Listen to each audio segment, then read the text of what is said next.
Liviu, are you ready? Okay, good. Let's start. Hello, good morning, good afternoon, and good evening. And this is Paul from NC State University. Welcome you again to the World River and Delta System Source to Think webinar series.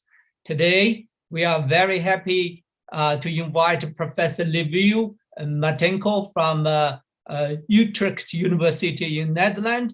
Come here and talk about the Danube River system, the interplay between tectonics, sediment dynamics, and gate-based evolution.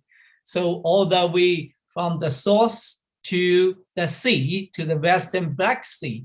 So again, this webinar series is sponsored by NC State University, Louisiana State University, State Key Lab, S2 Coastal Research in Shanghai, and Utrecht, and the CSDMS. And once again, so this talk series is already more than 1.5 years. So far, we have already had 105 talks archived on our YouTube channel.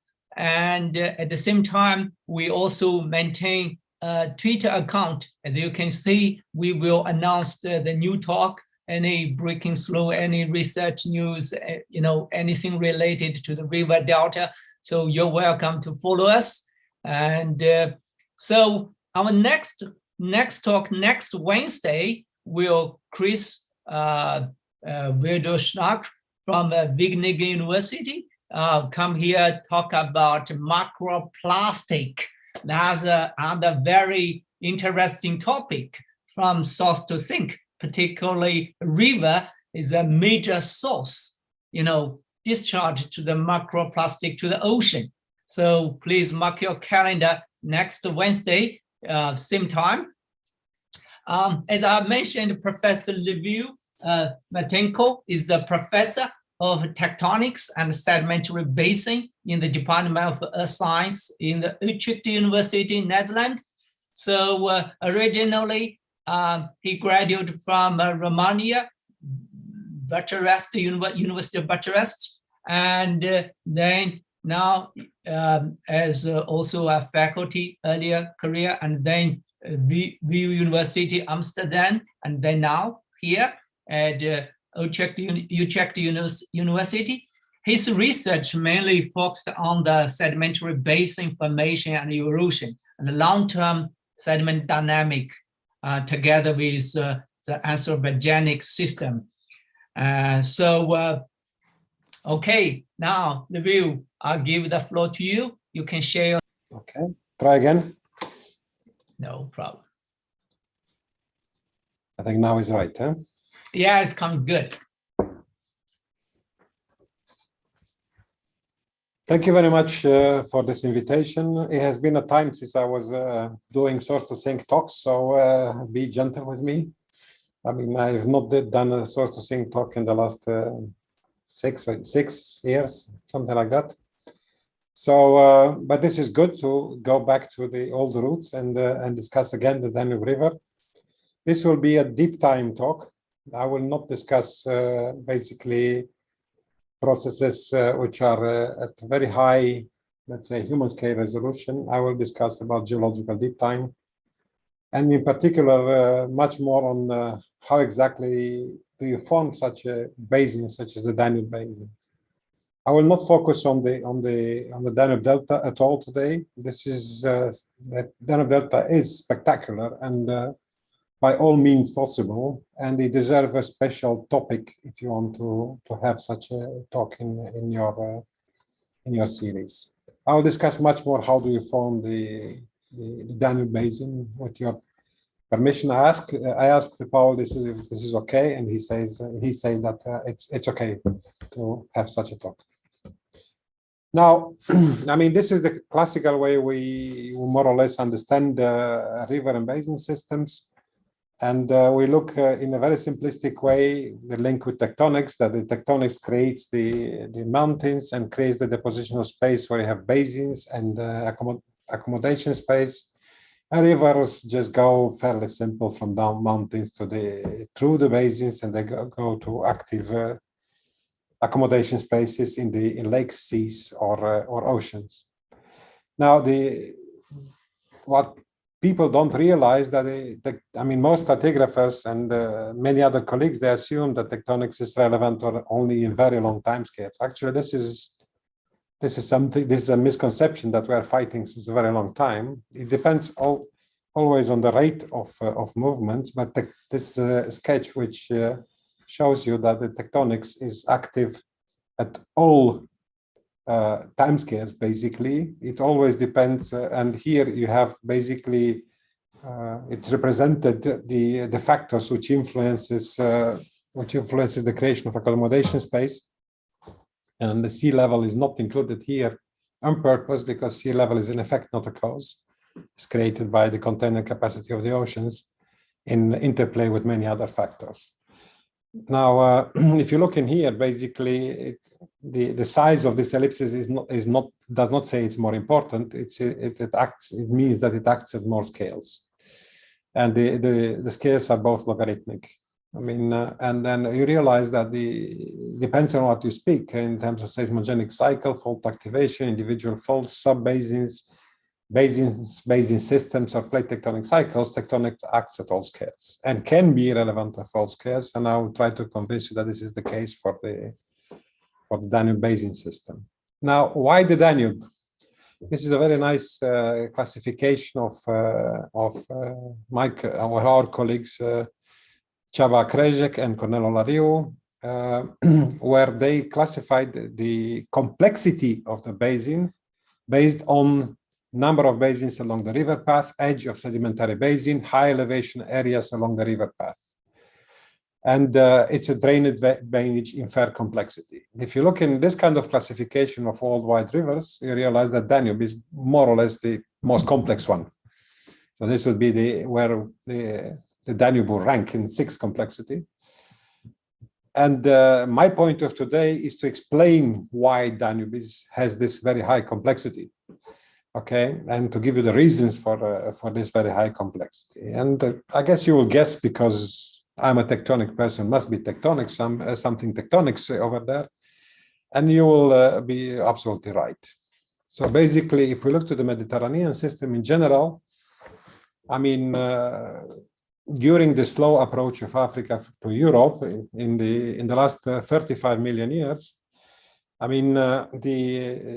large amount of slabs, which basically could have been connected at a certain moment to a much lower number of systems, a very large number of slabs has started to go crazy. Basically, one of it has started to go crazy from here and has formed the Gibraltar slab and the highly arcuate Betix Alboran system. FC means foreland convex. Another one is from the same place. It started the Balearic Islands and formed the Apennines. The Alps are highly arcuated in the west. And the Carpathians have a double loop arcuation, the foreland convex arcuation and a back-arc convex, let's say, arc, okay, following the classification of my colleague Neman and Kestekanich. And besides this, the Aegean slab has formed an arc in here, another arc in here to the Cyprus system. And why is that?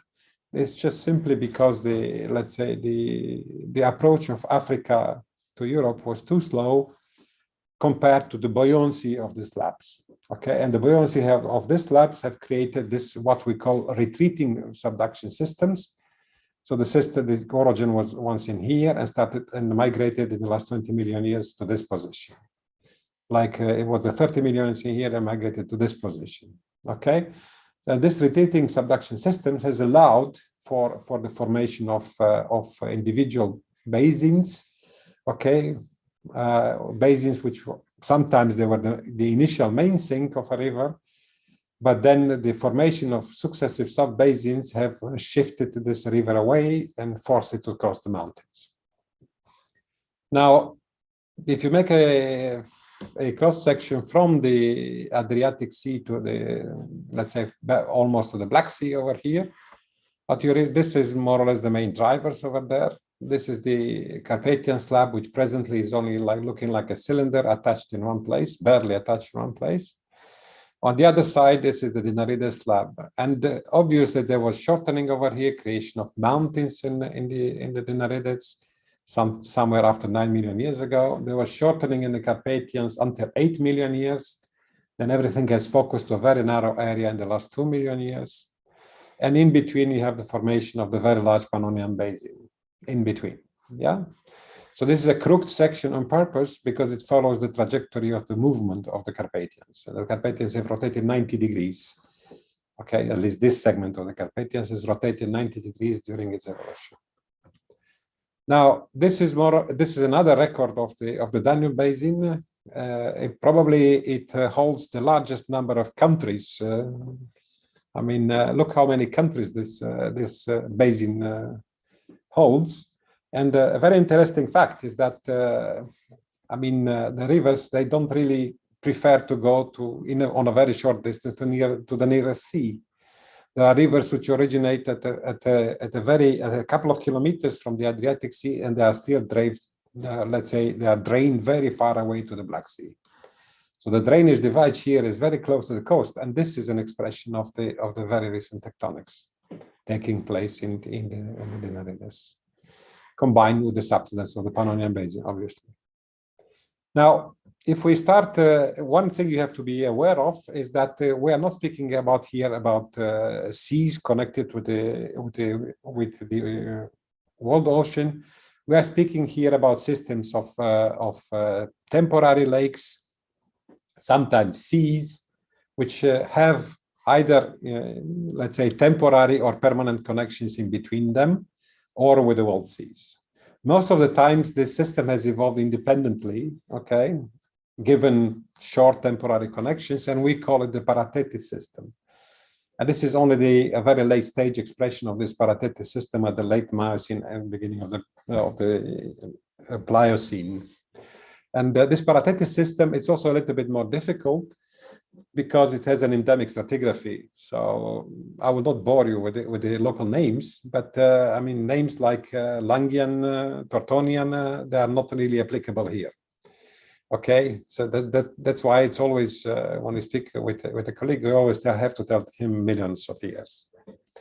And there is another consequence of this isolation of the system. I mean, many of these things are lakes. And let's say the lake level is influenced not necessarily by the world ocean, but by the local balance in between the precipitation and evapotranspiration. It's influenced by the connection to the next basin. So there are different factors which control the accommodation space of these lakes. This is a shallow lake. This is a shallow lake. Shallow lake. This is a deep sea. This is another deep sea. Okay, and the separation between the Black Sea and the Caspian Sea is Pliocene. Actually, it's very recent. Now, I will ignore, with your permission, I will ignore the German part, which is another very interesting story. But I will start somewhere close to the Vienna Basin. Okay, if we start to look into the Vienna Basin, let's say to the Deltaic system that we see today, I mean, in the Vienna Basin, this system is generally more or less low deltas. Okay, sometimes you can call them Gilbert, but they are not really Gilbert. They are bigger than Gilbert deltas, with all kinds of lobes which came into the basin and interfingered on the basin floor.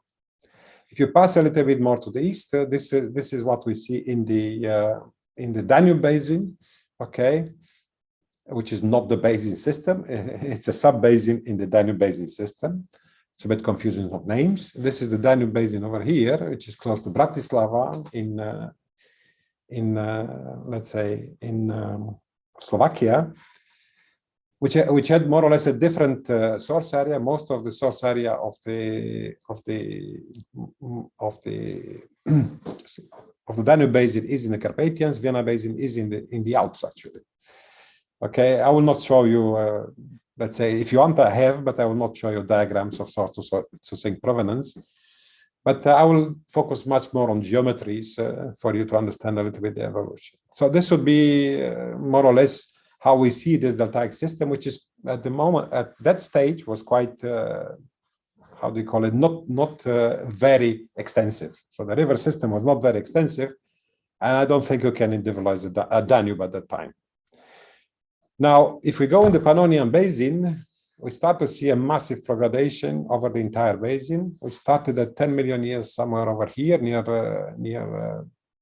Bratislava, more or less, and then arrive at 4 million here in somewhere close to the Serbian Hungarian border. Okay, so basically it's a completely asymmetric filling system, which must be filled by major rivers. I mean, and my Hungarian colleagues speak about the Paleo-Danube, about the Paleo-Tisa. This is the Danube River, this is the Tisa River. Okay, so they speak in terms of various paleo rivers, but has migrated for, let's say, 6 million years and across how much is here? 500 kilometers or so. So it's a massive progradation system where the progradation from the other mountain chains surrounding the basins, from the Apuseni Mountains, South Carpathians, and the Dinarides, is rather restricted. It's quite small. I mean, and if you look at the Pannonian Basin, our Hungarian colleagues, they always show us beautiful images for this progradation system and how does this evolve over time. Interestingly enough, previous research was considered that this is controlled a lot by global level oscillations. More recent studies have shown that this is much more controlled by very small oscillation in the basin, which cannot be connected actually with, let's say, with global oscillations. They can be rather connected with local climatic events, or can be connected with the very thin, a very high resolution balance between precipitation and evapotranspiration. Now, this is more or less what we see in the Pannonian Basin, massive progradation, and you can say, okay, this should have been a kind of Paleo-Danube and Paleo-Tisa. Now, going further, the accommodation space in the Pannonian Basin is obviously created by the tectonics, by the extensional deformation in the Pannonian Basin. First, by the active extension, which finished until 8 million years, more or less. And then by the large-scale thermal subsidence created by the massive thinning of the Pannonian Basin. It's one of the hottest basins in the world. More or less, the asthenosphere is in a very shallow position, but it's still continental. Now, if we try to combine more or less the tectonics with the sedimentation, basically what we see, this is a tectonic model which simulates at the spherical scale the extension, and this is basically a basin filling model. And what you see here is just a very small, and this is the basins which were created at the surface, and this is a very small snapshot in the entire evolution, which shows you that how the lake evolution could have been taking place. So on the massive progradation, feeling the actively subsiding deposenters, and then still influenced by the very high resolution lake level oscillations. I mean, you can even look to a kind of small movie in this. I mean, this is created by my colleague Attila Balázs. This is the extension, okay? This is more or less the evolution of the basin in large time scale until it gets filled. And this is paleobathymetries, and this is lithologies, basically. So, and this is a high resolution simulation only in 1 million year, and this is a low resolution simulation that shows you the filling of the entire basin. So this one is not in the same time with this ones. Good. Now, if we go a little bit further, I have to watch the time because I don't want to speak very long. If we go a little bit further, the next gateway is the South Carpathian gateway, and the separation between the Pannonian Basin and the Dacic Basin. Okay, this basin have various names. And I mean, at that time, at the time of the basin evolution that I would like to speak, is called the Dacian Basin. There's a mistake here. I've been corrected by my local linguists. So basically, I'm going to speak about this connection next. And I mean, more or less, the evolution of the basin field in the Pannonian Basin, and it is controlled by a multitude of factors. The most important one is actually the separating gateway, okay, the height of the gateway and the rate of incision of the barrier, which controls the lake level drop. So if you make a kind of how this works over time, you need an initial accommodation space created by tectonic, you need sedimentation, the lake level drop created by the incision of the barrier, and by the tectonic component, which is dual, which can be uplift, which is put here negative because it goes against the rate of creating accommodation space, or subsidence, and this will be the netto result.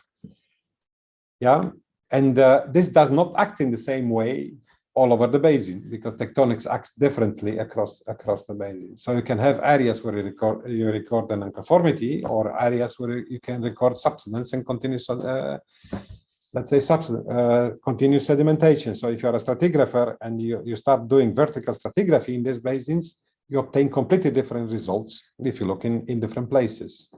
Besides the fact that let's say more or less the ages follow the progradation and not vertical. So that has been a confusion for a very long time, which has been by now cleared by our Hungarian colleagues. Now, if you go in the gateway, it's one of the most spectacular gateway I know in Europe. A large river crossing a mountain chain. And what you are seeing here is an image in between Romania on the left and Serbia to the right. Okay. And I would call it South Carpathian Danube Gateway. Serbians call it the Đerđap, or in English, people call it often the Iron Gates. But the Iron Gates itself is just a portion of the entire gateway. I mean, how this gateway has formed is a little bit of a mystery, because actually we don't have data which tell us exactly how this forms. The only thing what we know is that in tectonic terms, it's crossing one of the largest intercontinental strike slip system in Europe. It has basically, it's called the Timok-Cherna, used to be called, now is being called by Nemanja, is called the Circum-Moesian strike slip system. Okay, it has 140 kilometers offset, and basically the river is crossing on top of it. If you look in details, this is the Danube River, this is Nemanja's map. Basically, you use a minor normal fault for this segment and a major strike slip fault for this segment. And this is strictly the Iron Gates, let's say, segment, the one which had the highest incision, the most spectacular one. We don't know when this formed. I mean, we don't have direct data, absolute ages on this. So there is no, as far as I know, maybe other colleagues know better. Maybe things have changed in the last 7 years. If you go at the exit of the gateway, you realize that the sedimentation there is also controlled by tectonic relief. There is this is the Timok fault, a big strike slip fault, which creates a big tectonic relief, which creates the entire field and progradation into the basin. And this will be a model that simulates the crossing of the gateway in periods of connectivity. So in the moment that, let's say, there is connectivity between the basin, either by increasing the sea level or by headwater or by piracy, simple by piracy, in erosion and piracy, then you can basically cross your sedimentation from one place to the other. And then, but you always need to fill one basin first for the sediments to be transferred to the other. Even if you cross even there is connection between basins, I mean, you will not shed massive sedimentation into the downstream basin if you don't fill it the first one first. So it's always a matter of the accommodation space into the trapping basin versus the local sink. Okay. Now, initially we published this. I mean, when was it? 12 years ago, we published this concept, where we thought that let's say the Dacic basin is in the middle as a temporary sink between the trapping Pannonian and the Black Sea. And you can have, in the moments that the Pannonian basin, you have an overspill and you get massive sedimentation into this basin. Okay, and the same thing can happen between the Dacic basin and the Black Sea.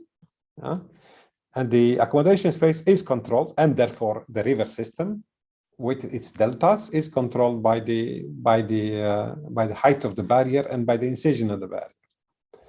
And this were more or less at that time the images let's say we were seeing, showing a sub-basin fill first, so another separation in sub-basins, this one, and then we were discussing about filling this one. And this is how you see the fill, the deltaic fill of this particular basin. Now, this concept has not major change. It has been significantly refined by other colleagues. That's an example of refinement where we see the connectivity moments. I mean, 1, 2, 3, that's probably, we don't know this one exactly, but at least 1, 2, 3, 4, and 5 over here at various moments of filling of the Pannonian Basin. And these are more or less what are the effects in terms of what we see in the basin, in terms of marine setting, dysoxic and oxic conditions, restricted marine settings, progradation away in the Dacian Basin, in the downstream basin. Okay, I will not bore you too much of this. These are details at various moments, and actually some of them are quite a little bit speculative. Now, if we go into this Dacian Basin, more or less, and we still look into the basin effects, we see the variability of tectonics by the more or less by the variability of the progradation system. For instance, here we see an unconformity, which we discussed at the moment, that this is the unconformity at the time, unconformity between Miocene and Pliocene, coeval with more or less the Messina salinity crisis of the Mediterranean. But in other places, you don't see this unconformity. And this is simply because of the differential motions and the relief created by tectonics. And here you see a much higher resolution oscillation in terms of lake level variations. Now, going a little bit more to the east, I have to remind you a little bit of the tectonics, geodynamics. I mean, this would be what you are seeing here is these are thermochronological ages, okay, of let's say apatite and uranium, thorium, helium on apatite. And this exhumation and this profile is over the Southeast Carpathians, is over here. So what we see over the Southeast Carpathians is two effects. One is that we have a migration of exhumation ages from very deep time, but starting with 2 million years ago, you start a rapid uplift of the mountain chain in here, only in this segment. Okay, and then subsidence, a very rapid subsidence in the foreland. So basically, we have a couple of uplifts and subsidence, which we think is related to the, let's say, to the last stages of a slab detachment in here. This is a seismogenic area and associated with detachment and a sinking slab, which is also associated with asthenospheric uplift. And this is a profound, let's say, more or less the profound impact on in the geomorphological equilibrium over the entire area over here. Is forcing the rivers here to, let's say, to create piracy events, overspill events, and is forcing the relief to migrate. That's one example. This is a chi analysis. I guess many of you know what is this chi. Okay, it's a factor which shows the response of change, and we use generally tectonic change in the drainage system. And this is basically the chi analysis of the southeast area, and you see a very large divergence of nick points at the migration, the strong migration to the, let's say, more or less to the headwards. They migrate to the foreland, and what we see over here is a migration of the relief from an antecedent river divide to the present river divide. Okay, which is cross-cut by a river which has higher incision power. But on the other side, the river is strongly deflected by this movement. Now, obviously, these are classical longitudinal profiles which show you that the system is in this equilibrium. And because the chi analysis is a bit contested by geomorphologists, we also did another not myself. It was a project of, I collaborated in a project of,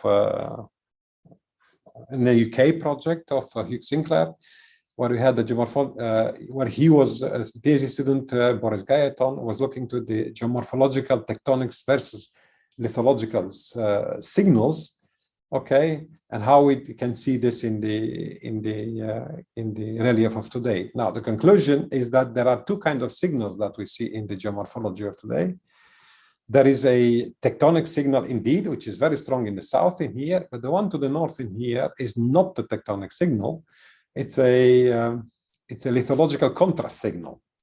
So there are stronger lithologies which create very steep gradients in most of the chain, except in the Southeast Carpathians, or the signal is more or less visible. I mean, the parameter used by Boris is called relative steepness index. And you see the difference between the south, where it's tectonic signal, and the north, which is mostly lithological. And this has a profound effect in the migration of the rivers. I mean, the delta, which used to be over here next to the orogen, has migrated strongly far away from the orogen. The same has happened with the Danube. The Danube is now in the present day position, has migrated over roughly 150 kilometers to the south due to this couple of subsidence uplift. If you look now to the more or less to this to the evolution of this deltaic system over time, which should reflect more or less the evolution of the Danube and the sink. Okay, this would be it. But today it's highly deformed by this, and this transect goes like that. And in the present day, it's highly deformed by the tectonics, by the differential movements created by tectonics. Now, there is another gateway that we don't really understand very well. There is a river which starts over here, then it swings around, goes over here, and then at a certain moment say, I will now like to cross a mountain. That's the highest mountain. This is 2,500 meters peaks over here. It crosses on an inherited major fault system. I will not enter into detail, and we don't really know much about it, except that at a certain moment in time, and we suspect it's somewhere in the Pleistocene, this, let's say, there was a total blockage here by a fault system. You have a lake, a suspended lake, which has grown and then has overspilled rapidly in size, and then created a massive delivery system. These are mostly conglomerates. It's a conglomerate hill of one kilometer, and it's created a massive discharge system into the south. But actually, this incision, people have tried to date it, and it's still not. We don't have very good, reliable indicators of when exactly it has been established. Now, I'm going back to the connectivity principle, but this time created by other colleagues. And that's basically, I'm going to speak about the connectivity between the Dacian Basin and the Black Sea. And this is the principle developed by colleagues in Austin. So basically, it's fairly similar with our principle, okay? But what they did, they managed to prove that the variability of the shelf edge trajectories, okay, that we see in this basin does not correspond with the global sea level variability, okay? And it actually corresponds largely with what we see in the Black Sea, and particularly in the incision of this gateway. Now, if we look a little bit into the Black Sea is a classical Beckard basin, okay, which is a real sea. It's not the lakes I was speaking so far, with which is amazingly thick in terms of sediments. I mean, it reaches it reaches, as far as I know, 16, 17 kilometers of sediments. And nowadays, people think that more or less the center is a typical oceanic crust, while the flanks are continental. You have various cross-section over here. And the opening of the Black Sea is basically Cretaceous to Paleogene, and starting with somewhere in the late Eocene, we record strong inversion in the Black Sea. It's not that strong, actually. It's only 35 kilometers of shortening, so it's I would call it moderate shortening. But this Black Sea has formed obviously as a Beckard basin in response to the migration of the Neotethys slab to the south. So this is more or less the tectonic framework, very large tectonic framework.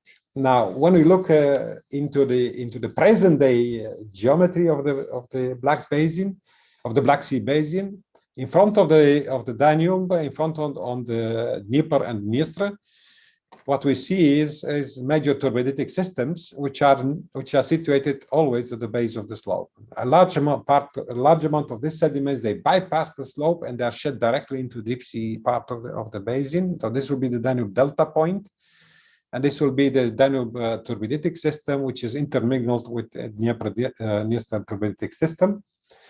Okay, and this will be a seismic image to the south. It's not in here. It's on the Sakarya Canyon over here. So these are extremely steep slopes, okay, which create very rapid events of sedimentation into the basin. It's full of debris flows and intermingled with the small turbiditic bodies. But in the front of the Danube and also on the Dnieper and Dniester, there is a massive Danube turbidite system fed by a Danube canyon over there. And this is an analysis of how the evolution of this Danube canyon has evolved, and the turbidite system has evolved in the last 28,000 years. Okay, so basically it has been influenced significantly by all kinds of effects, by the variability of changes created between precipitation, evaporation, and climate, obviously. By the opening of the Bosphorus, which is quite recent, it's less than 10,000 years. I forgot exactly the number, 9,700 and something. Sorry about this. And by the Danube Canyon depth. Okay, so there is a very fine frequency of these turbiditic bodies which are observed over there. And with your permission, I will come back to this subject a bit in a second. Now, if we make a very large cross-section crossing the Carpathian Dacian Basin to the Black Sea, this is what we see. This is the section, and this is the higher resolution section into the Black Sea, created by a colleague called Liviu Matenco. These days, we think that these faults are not rooted; they go into the Oligocene, but the principle has remained. So what we see there is massive sedimentation in the trapping basin, in the Dacian basin, in two moments, basically for a very long period in Miocene, something like 15 million years, for a very long recent period, 5 million years, and for a very short time interval, which is now being reevaluated, but let's put it this way, 600,000 years, we see very small sedimentation. It's exactly the opposite in the Black Sea. Very condensed sedimentation for the very thick sedimentation at the base, very thick sedimentation for the thin sedimentation into the trapping basin, very, again, thinner sedimentation into the Black Sea compared with the trapping basin. So therefore, we think this is an effect of depositional shifts, either outward or inward. So basically, cancellation of accommodation space into the trapping basin creates an outward depositional space. Most of the sediments come here. Creation of accommodation space in the trapping basin creates an inward depositional shift, while the main sink is stored. So basically, this will be the concept. Now, I mean, how do we see these events? We see them by unconformities and massive progradation. This will be a large-scale event, and this will be a small-scale event. Initially, we thought that this is Messinian. Now it's being discussed by I don't know how many stratigraphers if this is Messinian or not. But they are not very far from the Messinian. I'm referring to the Messinian salinity crisis. But they are not very far in their interpretation from those times. And this will be more or less the Black Sea deep sea fan. And what is happening? I mean, this connectivity between basins has created this major unconformity, has initiated the sedimentation by canyons. And since that time, which will be the basal sequence, what we see is an alternation of typical Posamentier type of turbiditic lobes at the base of the slope, with the mass transport deposits and the levet channels and fills and start sedimentation during transgressive and high stands. So, but I mean, look on the size. This is 90 kilometers, so it's very large. Obviously, it must be a major river which is feeding this, and actually, it's not one. There are three major rivers: it's Danube, Dnieper, and Dniester along the entire Black Sea shelf. Now, we have tried to model this concept. I mean, we model it, not try to model it. So basically, This would be the result of modeling. I will not bore you with all this modeling runs. I mean, I will stick to the interesting part. I mean, the results and this will be the model with rivers coming from mountains, separating barrier and discharge in the open marine. Well, it's not open marine, in the Black Sea, in the main sink. And this will be more or less one of the results. And the point which I want to make is that the unconformities are recorded at different times into the trapping basin to the main sink. As long as the barrier here is eroded and there is accommodation space to be filled in the trapping basin, you still fill in the basin. Okay, while the main sink is significantly eroded, has a major unconformity. Okay, in the moment that the basin is completely filled, the trapping basin, then you develop a major unconformity on top of everything. Okay, so basically what you have here is the development of a diachronous basin across the trapping basin during the moments of basin fill. Okay, and just simple stratigraphic studies in one point will not get to the correct age. Now, the difference in ages is not that big, actually, because the incision is quite fast and the cancellation is of the accommodation space is fast, but it's somewhere in between 50,000 years and 300,000 years. So this will be the graphs which shows the time lag in between the two unconformities and the variability of sea level drops. Depends on the size of the sea level drops. Good, and now I reach a little bit my conclusions. In saying that complex river system crossing basins and high elevation areas forming this direct response to multispatial and temporal tectonic forcing.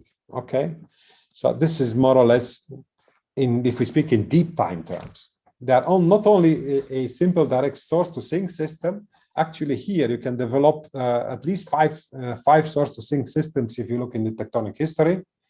And I can show you all kinds of source to sink provenance studies that they're very difficult to interpret because you don't know if you have an isolated basin that you want to interpret or is draining the entire area.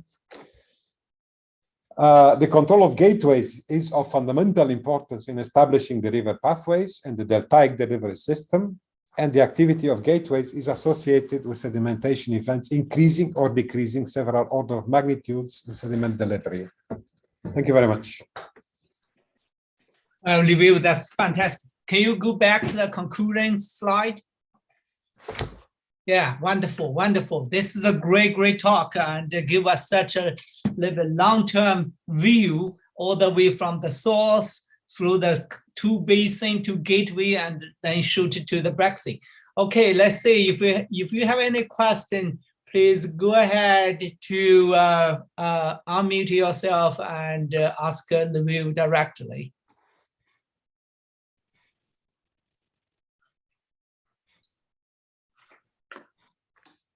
So Liviu, could you go briefly again about the timeline?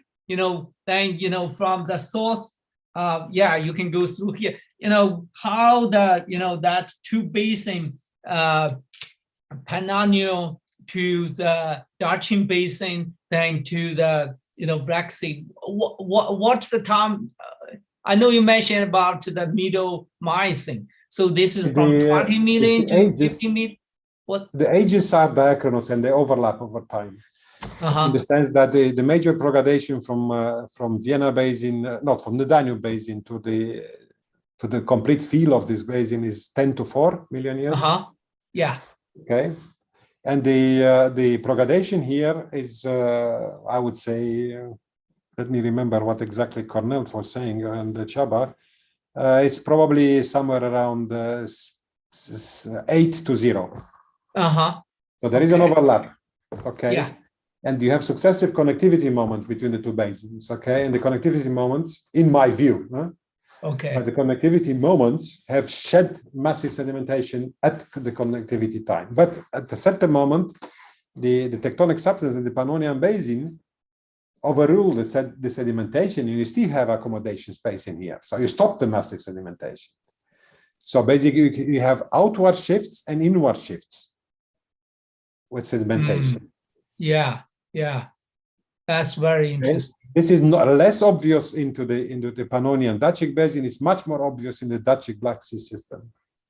Okay, Okay. because the subsidence in here in the South Carpathian Gateway was so fast, the pull of the slab was very, I mean, the subsidence was so fast, basically we have there, I don't know, 13 kilometers of sediments thick for Miocene to middle Miocene to present day.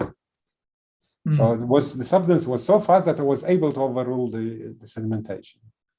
Wow. And actually, if you make a calculation today, I don't have here the slides, but if you make a calculation today with the present day rates, this area will become a lake in the next 1,000 of years. Oh, okay. We'll go back to a lake. Yeah. That's great. So so in the Pannonian Basin and the Dutch Basin, is there any oil or any that kind of fossil? Romania, it's, I mean, in this area in here, in Romania, it's one, I mean, used to be a major oil producer in the world into the beginning of the 20th century. Yes, there's plenty of, there used to be plenty of oil. These days, less. I mean, in Transylvania Basin is a gas producing basin, and Pannonian Basin is mostly a gas producing basin. Yes. Wow. Wow. Okay. But, I mean, the largest, I mean, the largest oil fields used to be here in the corner, but now they moved a bit. I mean, it's not sufficient to, it's not sufficient to make the country independent. So it's not a major project anymore. I understand. That's very, very okay. Any from our audience? Anybody have any question?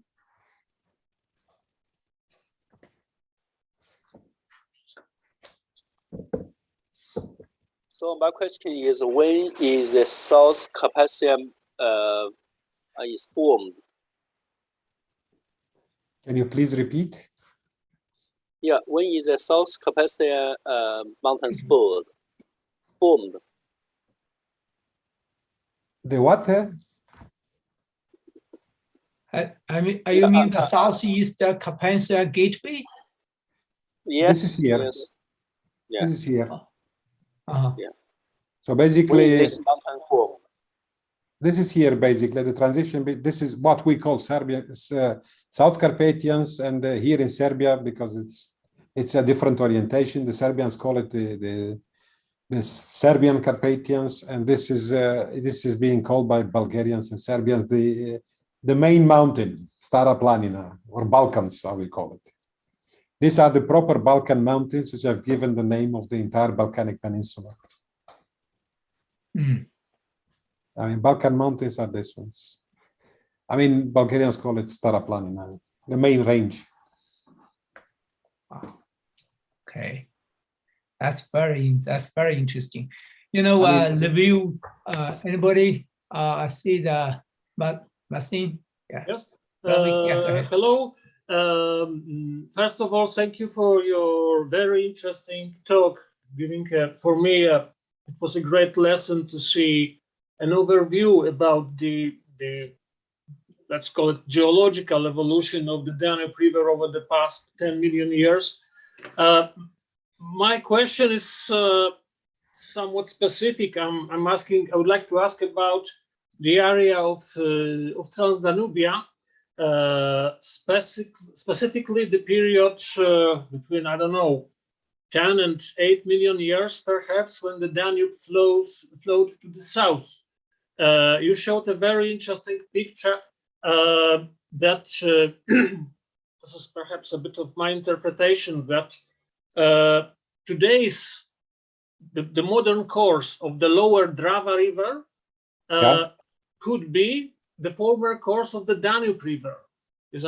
Am I right? Could it be so? No, I did not say that. I mean, you refer to this one. Yes. Exactly. I did not say that. No, actually, no, you didn't. But this is. I'm curious if it could be so. I did not say that. Actually, I know. Actually, we don't know. Okay. We don't know. I mean, what we see is the progradation going this way, but actually, the massive progradation that we see goes actually from Budapest south. This is much more restricted. This is the large one. Okay. But we don't know if this was the case of, I mean, we don't know if this was the case of a river growing, okay, creating more progradation, more sediments, or is this the case of just lateral variability? I don't know.